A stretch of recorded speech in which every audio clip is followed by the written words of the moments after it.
ਮਾਨ ਸਾਹਿਬ ਕਿੱਥੋਂ ਆ ਰਹੇ ਹੋ ਇੰਨੇ ਥੱਕੇ?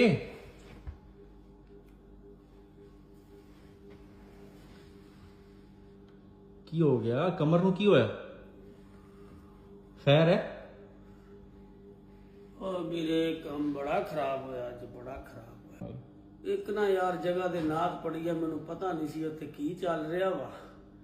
ਮੈਂ ਨਾਦ ਸ਼ੁਰੂ ਕਰ ਦਿੱਤੀ ਆ, ਲੱਗੀਆਂ ਨੇ ਮੌਜਾਂ, ਹੁਣ ਲਾਈ ਰੱਖੀ ਸੋਹਣਿਆ। ਇੰਨੀ ਕੀ ਹਾਲੇ ਗੱਲ ਕਹੀ ਆ, 3-4 ਜਵਾਨ ਮੁੰਡਿਆਂ ਨੇ ਮੈਨੂੰ ਕੁੱਟਣਾ ਸ਼ੁਰੂ ਕਰਤਾ। ਮੈਂ ਕਿਹਾ ਦੱਸੋ ਤੇ ਸਹੀ ਹੋਇਆ ਕੀ ਆ?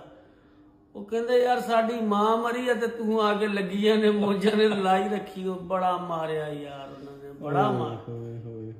ਬਸ ਤੁਸੀਂ ਤੁਹਾਡੀ ਫੀਲਡ ਨਹੀਂ ਸੀ ਨਾ ਹੈਗੀ, ਤੁਸੀਂ ਕਿਹੜੇ ਪਾਸੇ